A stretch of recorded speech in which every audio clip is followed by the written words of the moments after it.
tá com a gente então, a Sabiá, ela que é produtora cultural, também é diretora, também é atriz, então 1000 coisas, a gente estava comentando, né, Muitas 1000 coisas, habilidades. Com exatamente. Bom dia, maravilha. Clarissa, bom dia, gente, bom dia, Ridley. Bom dia. A gente vai conversar então sobre o Ruídos Queer, um festival bem grande que vai chegar a Pelotas aí mais para metade do ano, que agora está então com o edital aberto para a seleção, audiovisual para o festival. É isso, Exatamente, Sabiá? exatamente. Primeiramente, queria agradecer pelo espaço aqui de vocês para a gente poder divulgar essa nossa iniciativa e dizer que para nós é uma alegria enorme estar aqui na Rádio Com, compartilhando esse projeto que é resultado também de políticas públicas no campo da cultura, né? Então, esse é um projeto que a gente está desenvolvendo a partir da Lei Paulo Gustavo, mediado pela SEDAC, e estamos com inscrições abertas, né? Desde o dia 10 de fevereiro até o dia 10 de abril, a gente está recebendo inscrições, né, de diferentes partes do país e também do mundo, né, para a gente montar a nossa curadoria. Essa é a segunda edição do festival, né? Segunda edição. Eu queria que tu contasse pra gente como foi justamente a primeira, pra gente entender as expectativas para agora essa edição que vai acontecer. Legal. A primeira edição também foi através de uma lei de incentivo, foi da Lei Paulo Gustavo, mas foi executada na cidade de São José dos Campos, interior de São Paulo, através do fomento municipal lá, né? Com uma produtora de lá. E aí foi muito interessante que a gente conseguiu desenvolver um trabalho que a gente recebeu 220 inscrições de 18 países, de 4 continentes. Então a gente conseguiu ter uma visão um pouco mais abrangente do cenário da produção audiovisual LGBT. E aí nós, como Ruidosa Alma, estamos atuando, então, na distribuição desses conteúdos, né? A gente recebe esses materiais prontos e distribui, exibe, né, em formatos de festival. Essa primeira edição aconteceu num espaço super tradicional da cidade de São José dos Campos, que é o Cine Teatro Santana, que é uma casa de espetáculos, mas adaptada para receber projeções audiovisuais, exibições. Então é um espaço incrível, assim, que a gente vive a atmosfera do teatro e ao mesmo tempo pode fruir a experiência do festival em si, né, de audiovisual. Nessa edição, na primeira edição, a gente selecionou 28 filmes, e em 4 categorias, que é mais ou menos o formato que a gente está trazendo para essa segunda edição, né? Vamos selecionar 28 filmes nas categorias videoclipe, vídeo experimental, ficção e documentário. Então a gente está nessa expectativa, assim, né, de desenvolver esse trabalho, muito também a partir do que a gente está recebendo, né? Já montamos uma equipe de curadoria muito comprometida, assim, né? Na primeira edição, a gente teve 220 inscritos. Nessa edição, em mais ou menos 15 dias de inscrição, nós já ultrapassamos as 300 inscrições. Então, a gente conseguiu expandir o nosso projeto, né? E a gente está muito feliz por isso, assim, né? A gente ainda está longe de 10 de abril, que é quando fecha a data final, e a gente sabe como é que é, né? A gente muitas vezes acaba deixando as inscrições para o final. Então, a gente tinha um planejamento de iniciar a curadoria só depois de 10 de abril. E a gente já teve que começar agora, contatar mais curadores. E está sendo muito legal, assim, ver que existe uma produção audiovisual LGBT em diferentes partes do mundo, com nuances e preocupações diferentes em diferentes partes do mundo. Isso também é muito interessante, né? Como as produções brasileiras estão tematizando realidades interioranas, realidades de violência, também realidades de megalópole, né? Assim, de cidades grandes, mas também muito pautada, assim, numa experiência mais coletiva, enquanto outras produções, né, produções, por exemplo, francesas, trazem perspectivas mais individualizadas, assim, das narrativas, né. Esse acho que foi um traço muito marcante, assim, no FIRC1, né, percebeu quantas produções nacionais de cinema LGBT estão pensando a partir de uma experiência pessoal, mas pensando a coletividade, né? Tu reflete o coletivo a partir da experiência daqueles personagens e o quanto algumas produções internacionais estão fazendo esse caminho de focar na produção individual e narrar aquela experiência daquela pessoa naquele contexto. Então, assim, tem sido desafiador, né? Somos uma equipe que não é muito grande, mas que a gente está conseguindo readaptar o nosso trabalho para dar conta disso, né? A gente está com filmes de Marrocos, nós estamos com filmes da Espanha, da Grécia, enfim, de muitos países atualmente, né? Nós já estamos com mais de 30 países diferentes inscritos nessa segunda edição, e a gente quer fazer uma curadoria que vá trazer essa diversidade de narrativas sobre a existência LGBT e que também narrativas de diferentes territórios, né? Acho que esse vai ser um ponto importante para o que a gente vai levar para ser exibido aqui em Pelotas. Muito interessante, Sabiá.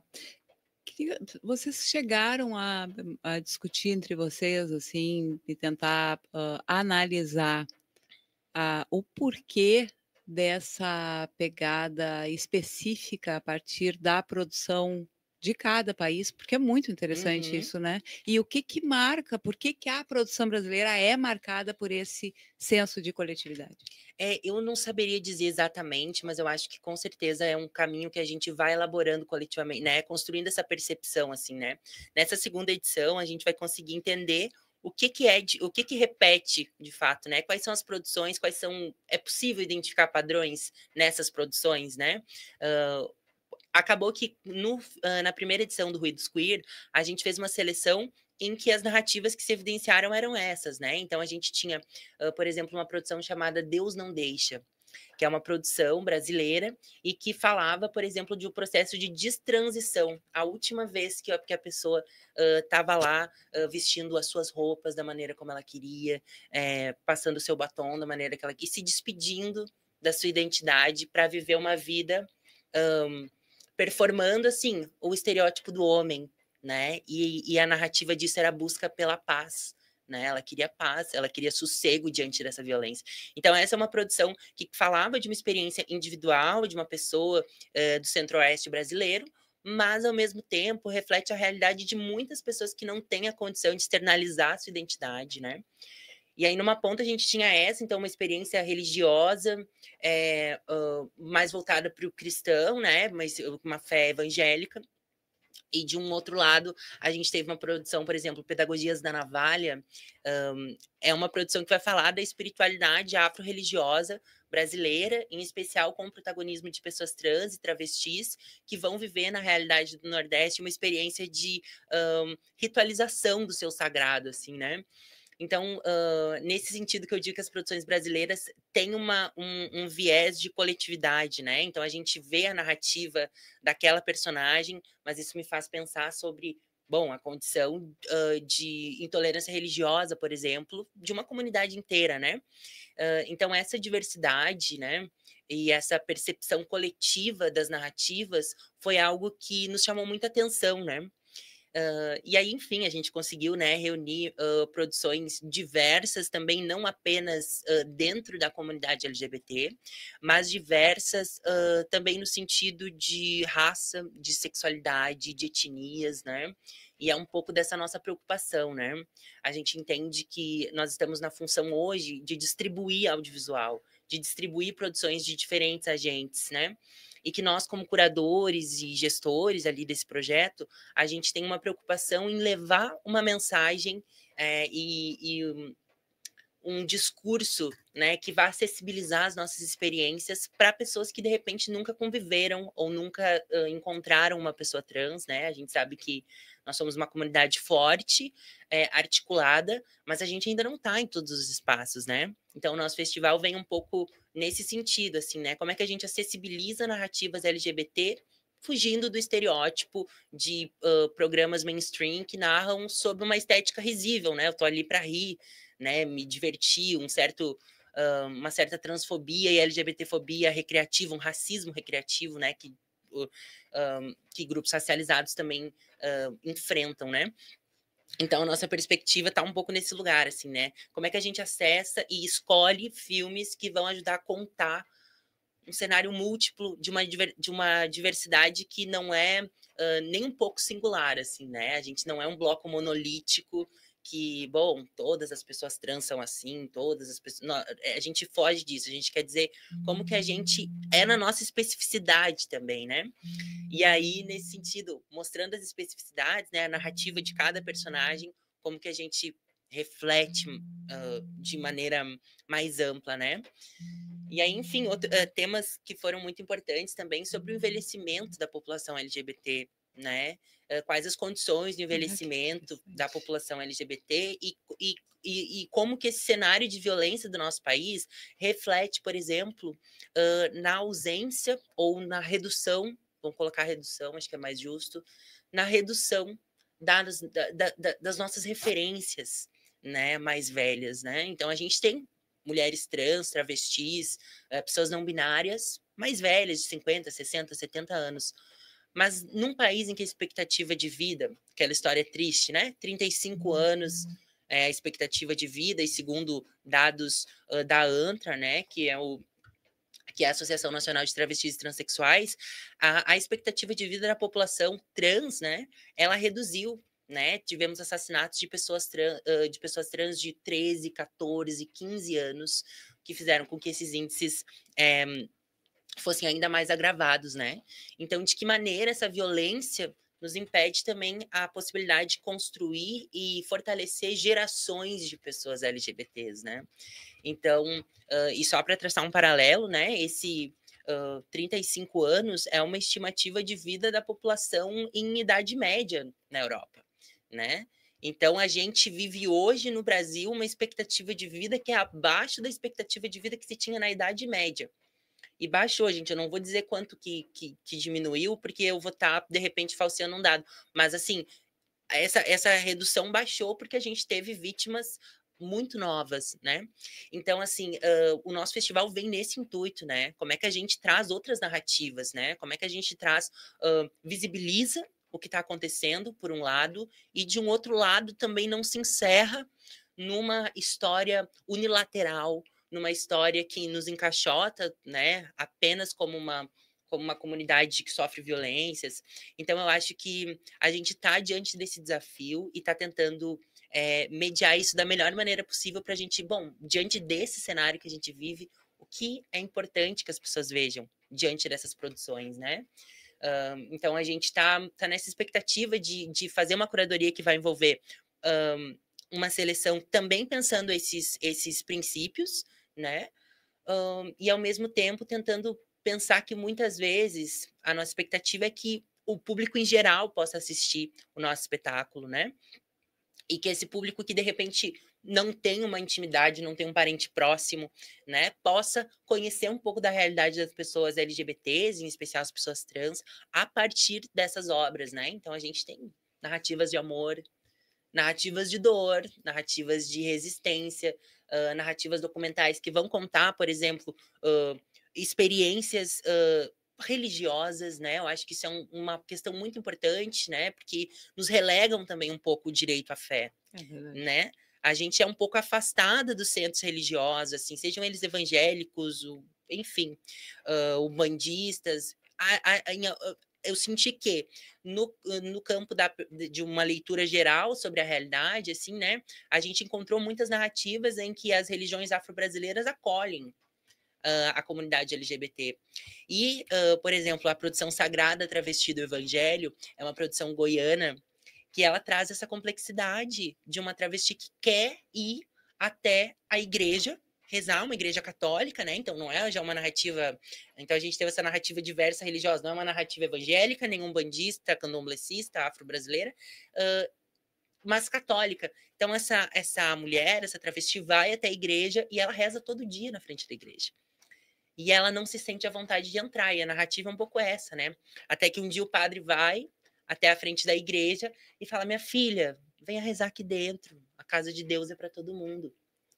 E aí ela pergunta: mas os fiéis concordam com isso?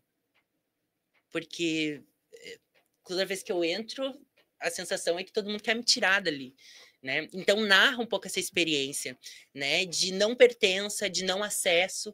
Então eu acho que e aí nos surpreendeu, né? Na primeira edição receber tantas inscrições que tivessem esse viés de religiosidade e questões de gênero, LGBT, né? Porque nós também construímos perspectivas fixas sobre a gente mesma. A gente como equipe LGBT, a gente não espera que a gente vai ser surpreendida. E a gente foi muito surpreendida na primeira edição, né? Então, nesse fio, assim, né, e contextualizando um pouco das produções que já rolaram, Aos Fins de Domingo, que é uma outra produção que aconteceu, e que foi exibida no Cine Santana, em São José, fala a experiência de um cara, de um senhor mais velho, cego, que ele vive sozinho em casa. Até então, ele tá sozinho em casa e tá vivendo a sua rotina, tateando, tomando seus medicamentos, se alimentando. E num determinado momento ele começa a conversar com um homem mais jovem e entra numa conversa muito profunda, relembrando memórias e relembrando momentos. E aí vocês veem que a gente consegue perceber que tem uma relação muito íntima, né? É uma narrativa de amor que não passa necessariamente pela sexualização da experiência afetiva, né? Não que isso não seja importante, né? Não vamos ser hipócritas, faz parte da experiência afetiva, mas essa narrativa não era o foco, né? E ali você vai seguindo a trama de Aos Finais de Domingo e de repente você se dá conta que aquela pessoa com quem ele está conversando é o marido que morreu há muitos anos atrás. E aí todo final de tarde, os finais de tarde de domingo, esse homem recebe essa visita ou recebe esse encontro, né? Então você vai percebendo a narrativa que é o casal jovem com as fotos na parede e agora é esse homem vivendo a sua solidão enquanto um homem gay, LGBT, mais velho, cego, sem filhos, sem parentes, sem rede de apoio e que a única coisa que ele tem é a memória do afeto que ele viveu, do amor que ele viveu. Então é sobre isso, né? A gente vive um cenário que nos sexualiza muito. Então nós compartilhar narrativas como essa nos ajudam a dizer, olha, a gente é mais do que esses limites que nos definiram, né? Então a experiência está sendo um pouco essa, assim, né? A gente está numa expectativa muito positiva para a segunda edição e acreditando que a gente vai conseguir fazer uma mostra tão bonita quanto rolou em São José dos Campos aqui na nossa cidade. Maravilha. E como vocês veem a participação do festival justamente na construção desse cenário cinematográfico mais diverso e inclusivo? Eu vejo que a gente está iniciando um processo de distribuição audiovisual, né? Não dá para dizer assim que a gente está se consolidando nesse cenário, né? Fizemos uma primeira edição, aí exibimos. A gente tinha como meta do edital, né? O objeto do nosso edital era entregar a exibição de 28 filmes. Nós conseguimos, em diálogo com os realizadores das inscrições ali, né? Os realizadores audiovisuais, a gente conseguiu exibir 5 filmes a mais, como menção honrosa. Muitos filmes gaúchos, muitos filmes, inclusive pelotenses, né, integraram a primeira mostra, e eu sinto que a gente está num processo de consolidação, né, não dá para dizer que a gente, de repente, seja o único expoente, a gente não é, mas a gente, com certeza, está se preocupando em fazer uma equipe que é formada por pessoas LGBTs, que seja diversa, não apenas nos filmes que seleciona, mas nas pessoas que integram essa narrativa, né, que integram essa produção. Então, a gente tem 90% das pessoas LGBT, pessoas negras, pardas, indígenas, pessoas brancas, né? Então a gente busca priorizar uma diversidade nesse sentido. E aí, dentro do nosso edital, a gente criou o nosso sistema de equidade, que é um sistema que, depois que a gente faz a curadoria, analisa o que são os filmes que a gente tem interesse que integram ou não, a gente faz uma distribuição de vagas, né? Então a gente garante que pelo menos, isso não é o limite, isso é o mínimo, né? Pelo menos 4 produções sejam protagonizadas por pessoas negras, ou que os realizadores sejam negros, 4 pessoas indígenas, né? 4 produções que envolvam essas narrativas. Tem reserva de vagas para pessoas trans, não me lembro exatamente o dado, e também um restante de inscrições ali para ampla concorrência, para diferentes recortes ali que possam estar integrando, né? Então a gente não encara esse sistema como um máximo. Não é que vai ter 4, isso não é o máximo, é o nosso ponto de partida. A gente quer pelo menos 4 filmes que narrem a experiência da negritude, a experiência LGBT, a experiência indígena e LGBT, né? Então, eu sinto que a gente ainda está construindo esse legado, assim, né? Então, eu acho que nessa segunda edição a gente vai ter a possibilidade de trazer para esse contexto aqui produções que a gente realmente acredita que sejam importantes, né?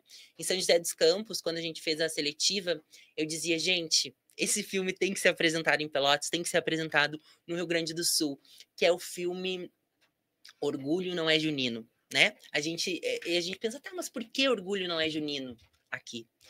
Vai falar da experiência de uma mulher trans, né, que reflete a experiência de outras mulheres trans e travestis dentro da cultura tradicional do Nordeste, né, das quadrilhas. Então, é uma experiência em que as pessoas trans e travestis estão naturalizadas dentro da cultura tradicional.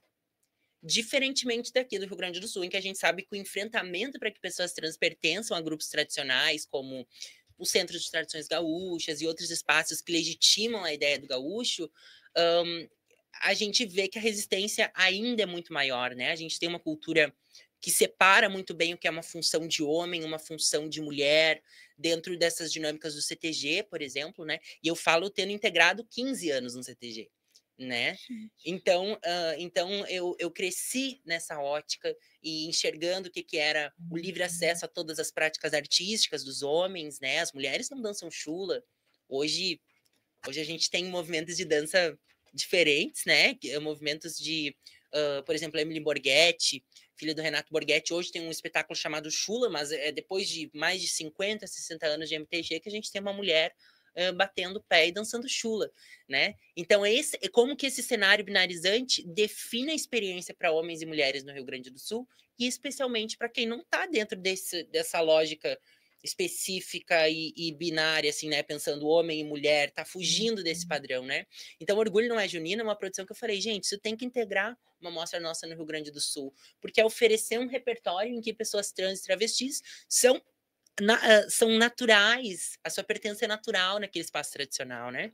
Claro, será que isso é um interesse das pessoas trans e travestis no Rio Grande do Sul, integrar uma cultura tradicional de CTG? Não sei. Mas se existe um desejo em alguma delas, deveria ser um direito pertencer sem ser desrespeitada, né? Então, a gente tem preocupações também nesse sentido, né? Como é que os filmes que a gente seleciona vão funcionar como uma pedagogia cultural, que vão ensinar modos de ser e estar no mundo, compartilhar experiências diferentes, né? Então, a gente está um pouco nessa perspectiva. Não sei se eu te respondi direito da pergunta, mas... Sabia, esses dados que tu trouxe também são muito impressionantes, a questão de pair em 10, 20 dias de inscrições, 300, né? Impressionante. Que se estende até 10 de abril, é isso, né? Até 10 de abril a gente tem as nossas inscrições e então a gente tem um longo processo pela frente. Queria comentar quem são os curadores dessa edição. Eu estou trabalhando na curadoria, junto com a Ruia, que é idealizadora e também produtora, diretora-geral do festival, junto comigo, né? A gente compartilha essas funções. A gente tem a Eduarde Preto, que também tem uma experiência com produção e distribuição, minha irmã. A gente tem também Kuawa Kapukaia Purinã, que é uma ativista indígena com uma experiência de educação internacional, que nos ajuda também, principalmente para esses filmes de língua francesa, que a gente recebe muitos filmes franceses. A gente até tem que pensar um pouco sobre isso, né? Porque depois eu vou compartilhar os dados. A gente tem o Adler Flores, que ele é um egresso do curso de cinema aqui da UFPEL, tem uma super experiência com curadoria, já desenvolveu curadoria em outros aspectos. A gente tem a professora Rosângela Fackel, que ela é uma pesquisadora de cinema latino-americano, tem um super interesse em arte e ativista do movimento LGBT. Então, são pessoas que estão constantemente aí atuando nos seus eixos, né? E a gente queria tentar trazer essa diversidade também para a nossa curadoria, para que a gente pudesse, então, de fato, fazer uma curadoria mais diversa, né? Não dá para a gente montar uma curadoria exclusivamente de pessoas brancas, homens, e querer que isso se reflita na escolha dos filmes, né? Então, a gente, dentro das nossas limitações também, né? Porque nós somos um projeto com limitações, a gente tem buscado primar por essa diversidade na maioria dos aspectos possíveis, né? Então, a gente tem... Eu queria só compartilhar aqui com vocês, gente, um material, assim, né? Então, a gente tem filmes do Brasil, da Espanha, da Itália, dos Estados Unidos, do Chile, da França, da Índia, da China, do Irã, México, Peru, Argentina, Alemanha, Grécia, Bulgária, Canadá, Colômbia, Holanda, Portugal, Irlanda, Israel, Mianmar, Peru, Emirados Árabes, Reino Unido, Venezuela, Argélia, Austrália, Bélgica, Bolívia, Egito, Hong Kong, né, que é a cidade autônoma, Hungria, Iraque, Cazaquistão, Nova Zelândia, Paquistão, Suíça. Então, assim, esses são os dados que a gente tinha no dia 19 de fevereiro. Hoje já estamos em 26 de fevereiro, né? Então, a gente tem essa expectativa que a gente vai crescer ainda, né? Que a gente vai ter muito mais inscrições, né? Então, a gente quer aproveitar essa diversidade de inscrições para trazer uma amostra diversa também para o público, né? E aí Fabiana, é realmente impressionante tudo isso que tu traz. E eu queria te perguntar, porque a gente, quando faz entrevistas aqui, principalmente desses grupos que realmente demandam maior visibilidade, uma das coisas que nós comentamos é o quanto há para falar. E aí, quando tu fala dessas inscrições e traz esses dados, o quanto há para mostrar. Se isso traduz uma falta, uma ausência de um mainstream que é muito complicado.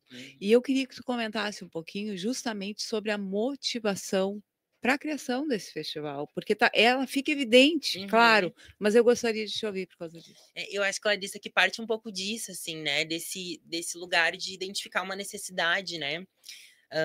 De olhar para o cenário mainstream do audiovisual, de olhar para as novelas e falar.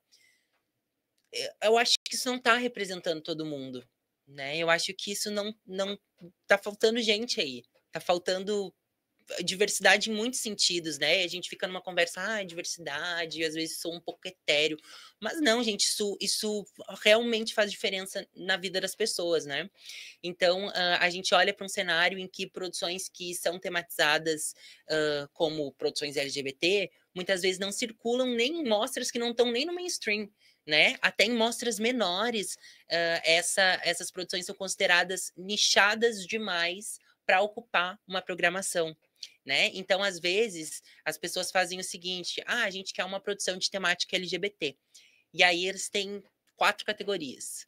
E aí as pessoas. É uma produção LGBT, independente das 4 categorias. Então, tem produções muito diferentes, tem documentários, tem obras ficcionais, tem vídeos experimentais, enfim, videoclipes. E as mostras querem selecionar um. Então, você tem uma produção audiovisual LGBT numa mostra que não é tematizada, independente do gênero e do formato que ela. Então a gente entendeu que existe uma política consciente ou mais ou menos consciente de manutenção de determinadas narrativas, né? Então o que a gente fala nesse projeto e que é um pouco da nossa luta é sobre o domínio da representação, né? O que está sendo representado? O que está sendo representado e quem domina essa escolha, né? Então, é a gente querendo acessibilizar e dizer assim, olha, nós temos agora a possibilidade de fazer um projeto através de uma política, né, como Paulo Gustavo, como Aldir Blanc, como Procultura, enfim, Rouanet. A gente tem essa possibilidade. O que a gente vai fazer de produto cultural que nos satisfaça enquanto artistas e produtoras, mas que contribua para o nosso cenário?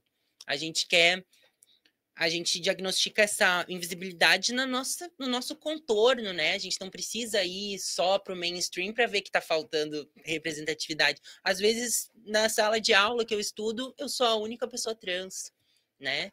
E sou a única pessoa trans, e a única pessoa trans que está lá é uma pessoa trans branca. Então, o que significa que critérios raciais também impedem pessoas trans e negras, por exemplo, de habitar. Então, assim, como é que a gente como é que as oportunidades são distribuídas desigualmente? E como é que a gente pode usar, então, esse recurso público para redistribuir minimamente esse cenário, né? Essas oportunidades, inclusive esses recursos, né? Porque a gente pensa assim, bom, as pessoas estão mandando seus filmes e a gente quer que elas compartilhem as suas histórias culturais e tal. Mas na primeira edição a gente fez uma distribuição também financeira, simbólica, porque limites do projeto, mas proporcionalmente, se o nosso projeto fosse maior, a gente teria mais condições de distribuir. Mas a gente distribuiu um valor de ajuda de custo de R$ 400 para os produtores que tiveram os filmes selecionados como finalistas, para que eles pudessem, enfim, reinvestir na sua própria subsistência, ou então para que pudessem ter mais condições de cogitar estar presente na mostra presencial. A gente conseguiu que alguns diretores mais próximos ali de São Paulo pudessem estar presentes e fazer as suas falas. E aí, nessa edição, a gente conseguiu readequar esse projeto com a SEDAC, que é a Secretaria de Cultura do Estado, que é com quem a gente media esse projeto. A gente conseguiu reservar R$18.800 para distribuir em prêmios, né? Então, dos 28 filmes selecionados, essa curadoria também vai funcionar como júri e vai distribuir, então, 11 prêmios em 11 categorias, né? Fazendo com que esse recurso que chega na nossa mão enquanto produtores possa chegar na ponta de tudo que é o produtor audiovisual LGBT, né? E é um critério para nós que seja LGBT. Por quê? Estamos excluindo outras pessoas? Não, a gente está olhando que existe mostras que priorizam um determinado grupo e nós estamos priorizando esse determinado grupo, né? Quer dizer que a mostra é só para pessoas LGBTs assistirem? Não, muito pelo contrário, inclusive. A gente gostaria que diferentes grupos que não conhecem e que gostariam de conhecer uma produção LGBT independente tivesse essa oportunidade, né? Então, a gente distribui os prêmios para que o dinheiro possa circular também na mão desses agentes culturais. E numa outra ponta, a gente faz eventos que contam com exibições gratuitas, né? A gente tem a opção de fazer um evento pago ou não, mas a gente optou pela gratuidade para assegurar que a gente pudesse não ter um critério de grana como o que separa quem pode assistir. A gente já não tem acesso, a gente constata que a gente não tem acesso à produção LGBT, às narrativas, o que são as angústias, as dores, as percepções. Então, a gente vai ainda... Bom, se nós já estamos com esse recurso aprovado, nós vamos fazer gratuitamente para garantir que não vai ser por falta de dinheiro, por falta de 5, 10, 15 reais que as pessoas não vão assistir uma produção, né? Então, a gente está nesse momento, assim, né, muito feliz de estar aqui compartilhando, porque é isso, né? Como é que a gente estreita os vínculos com a nossa comunidade e para nós, eu já estou aqui desde 2015, né? Então, são 10 anos esse ano, que fazem março que eu estou aqui, vim estudar teatro, hoje estudo música. Saí, fui fazer um mestrado no Maranhão, então vivi essa coisa de viver alguns extremos do nosso país. Tem uma arquitetura parecida, Pelotas e São Luís do Maranhão, tem uns paralelos, assim, interessantes, assim, enfim, que eu poderia comentar em outro momento, mas são cenários extremos, assim, mas tu vê a característica do processo colonial, né? Tu vê a arquitetura colonial evidente, como a cidade meio que se construindo no entorno desses centros históricos. E também, assim, uma certa experiência de como que, por exemplo, experiências do Nordeste podem nos ajudar a repensar nossa experiência com cultura no Rio Grande do Sul e vice-versa, né? Como que o Rio Grande do Sul pode ajudar o Nordeste a repensar culturalmente e São Paulo, porque é isso, né? Às vezes a gente também, as redes sociais fazem um pouco isso, que é a gente criar determinados estereótipos sobre determinados territórios, né? E essas estereotipias, né, sejam elas quais forem, são fruto de um desconhecimento, né? Então, se o nosso projeto puder ajudar a trazer um outro campo de argumento para essas pessoas pensarem essas dimensões da população LGBT, para nós já vai estar sendo um grande ganho, assim, né? Então, estamos nesse momento, assim, né? Esse grande aumento no número de inscrições, ele meio que reflete duas coisas de imediato, assim. Primeiro, um aumento, talvez, no número de produções, mas também um aumento na visibilidade e alcance do próprio festival. E aí o que eu queria te perguntar é se vocês pensam em utilizar todos esses dados, todas essas produções, para talvez fazer algo posterior ao festival, talvez um banco de dados, um catálogo, alguma coisa nesse sentido, para justamente dialogar com o que a Clarissa falou, que é muito se tem a se falar sobre esse assunto.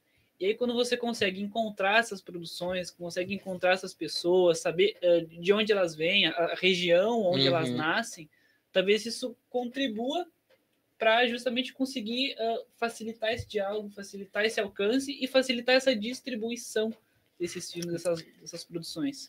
Eu concordo plenamente, e isso dialoga super com o que a gente está fazendo, né? Porque na primeira edição a gente se deu conta, né? A gente já estava muito feliz aqui, eu tô só abrindo um material aqui para mostrar para vocês.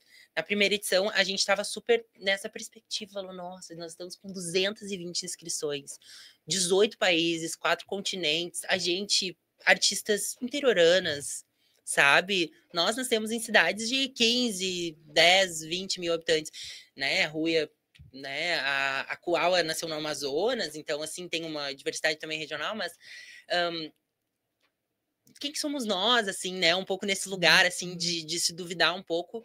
E aí a gente faz a primeira edição, recebe 220 inscrições, e aí a gente fala, não, olha, a gente abriu um espaço que é potente, a gente está conseguindo abrir um espaço de escuta e as pessoas estão querendo compartilhar as narrativas. Quando a gente abre a segunda e aí em 16 dias a gente ultrapassa as inscrições da primeira edição e está ainda muito longe do final, a gente fica assim, olha, alguma coisa a gente fez muito certa, né? A gente teve um feedback maravilhoso do Cine Teatro Santana, em que a gente conseguiu operar com mais qualidade o equipamento cultural, né? Então, a gente conseguiu trazer uma equipe audiovisual muito boa lá de São José dos Campos, que fez toda uma reorganização dos recursos que eram disponíveis no espaço para o nosso projeto. E a casa acabou adotando isso como um modelo fixo, e a gente ficou muito grata. A gente falou, olha, contribuímos. A gente trouxe para a comunidade os filmes, mas a gente também deixou um legado. Mas a gente saiu com essa perspectiva, né? Tipo, acabou as exibições, acabou. Como é que fica? Então a gente desenvolveu, gente, não está abrindo aqui por causa da minha internet, mas um e-book interativo, que é um e-book que reúne textos com todos os curadores, dados do festival, países participantes, características das produções, sinopses. Então, é um material que vai ser lançado uma semana antes do nosso festival.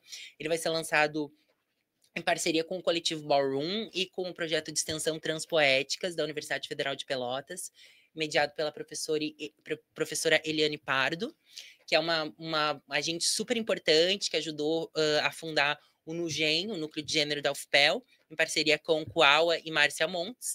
E a Eliane está fazendo esse papel de nos ajudar a também firmar essas relações institucionais, principalmente com a UFPEL, e a gente está organizando, então, para uma semana antes do lançamento, uma semana antes do FIRC, né, o Ruídos Queer, o nosso lançamento do nosso e-book, que vai reunir todos esses dados, todas essas informações, um pouco uma visão panorâmica também do que rolou na primeira edição, que eu acho que é muito importante, até para a gente...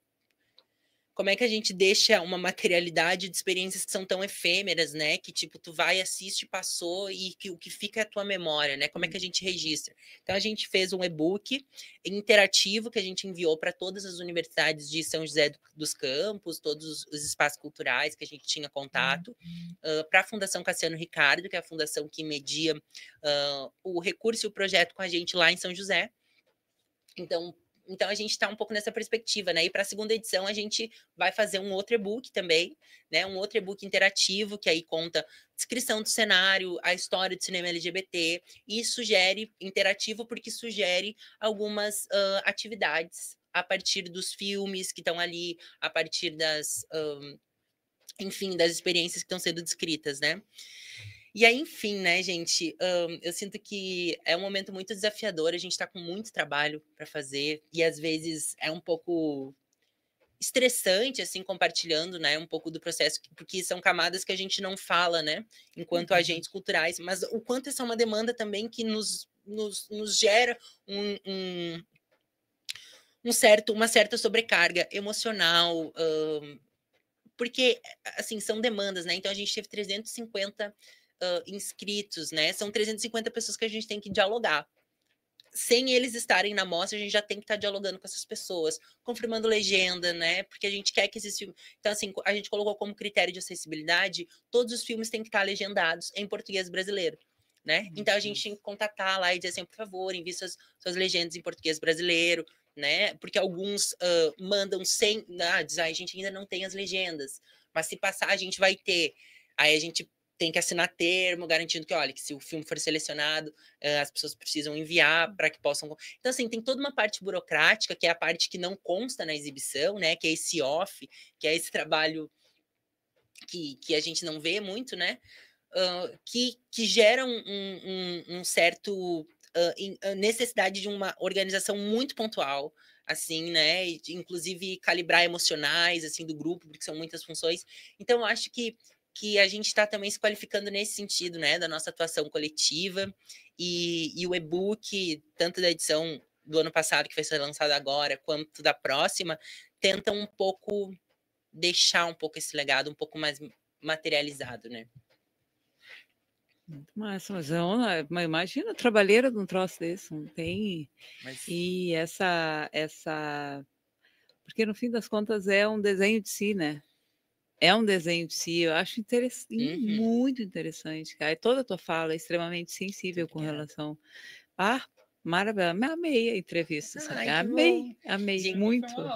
É uma baita aula. Né? E eu queria só aproveitar, assim, né? Imagino que a gente já possa estar encerrando. Sim. Que é... nós estamos, então, com o Ruídos Queer. A data para a realização a gente vai divulgar pelas nossas redes sociais quando a gente bater martelo definitivamente, mas a gente já tem uma data em vista, provavelmente vai ficar para as últimas semanas de julho, para as últimas semanas de julho. Mas até lá, a gente já está em andamento com outras coisas, né? Então, a gente, quando a gente fez a primeira edição, a gente pensou assim, olha, nós temos um festival internacional com produções que a gente quer valorizar diferentes narrativas LGBTs do mundo inteiro. Mas a gente gosta muito da produção nacional, né? E a gente acabou até fazendo uma curadoria na primeira edição que teve muito mais filme nacional do que internacional. Teve uma perspectiva internacional, claro. Mas a gente falou, bom, precisamos consolidar um projeto que evidencie o nosso apreço e o nosso valor, a nossa valorização à produção de cinema nacional e LGBT independente. Então, a gente começou, desde o ano passado, a montar a nossa primeira Mostra Nacional de Cinema, Brasil Profano, que reúne também diferentes narrativas do território brasileiro, mas aí é focado em produções nacionais. Já fizemos a curadoria, né, com 6 curadores, aí os mesmos que estão fazendo as curadorias do FIRC, mais o Davi Mendes. E aí, gente, a gente selecionou 15 filmes que vão ser exibidos também em um espaço cultural aqui de Pelotas. 15 filmes também aberto ao público, vão ser divididas em 4 sessões. Uma dessas sessões é uma sessão Pelotas, assim, né? São 4 curtas que narram a experiência LGBT aqui em Pelotas, no extremo sul brasileiro, né? Então, para quem quer conhecer produções que foram feitas aqui e que porventura possam não ter assistido, podem conferir também. E também tem outras categorias, outras sessões ali. Então, antes do FIRC, a gente ainda tem uma mostra para realizar. Provavelmente vai acontecer ali por maio, uma mostra nacional. E vocês estão super convidados a participar, gente. Eu também estou convidada a voltar. Eu quero. Então tá. Excelente. Amamos a entrevista. Queria que tu desse, então, aí só algumas indicações para quem quiser se inscrever. Perfeito. Eu já anotei aqui, mas que ela tinha passado antes. Então, gente, para quem quiser se inscrever, a gente está fazendo a inscrição. Vocês vão encontrar todas as informações no nosso perfil no Instagram, @ruidosqueer. Nesse perfil tem os links na nossa bio ali, e ali você encontra regulamento e formulário de inscrição. A gente tem o Google Forms ali, que a gente está adotando como uma estratégia de facilitar, mas a gente também está fazendo inscrições por outras plataformas, que é o Fast Home, que é um site, em que você entra no site, pesquisa o nome do festival e faz a sua submissão, e também o Filme Freeway, mesma coisa, pesquisa o nome do festival, ou ali no link do perfil também você vai encontrar, que são plataformas que nos ajudam a fazer essa internacionalização, né? Então, podem ficar à vontade para se inscrever, tem edital ali disposto também no nosso material, tem as informações, o que são os pré-requisitos, e se divertir também, né, gente? Mandar aí que a gente está super afim de conhecer os filmes, e a gente está olhando tudo com muita generosidade, porque a gente entende que, inclusive, recurso para produção é também uma coisa que é mal distribuída no nosso país, né? Não é todo mundo que tem acesso à produção, né? Então, como é que a gente valoriza narrativas que são muito boas, mas que de repente não tem o melhor equipamento para produzir? Nos conta uma história boa, a gente quer. Maravilha. Obrigada, Sabia, Obrigada, pela gente. participação. Muito feliz. Valeu, voltamos a conversar então mais adiante. Voltamos. Beleza?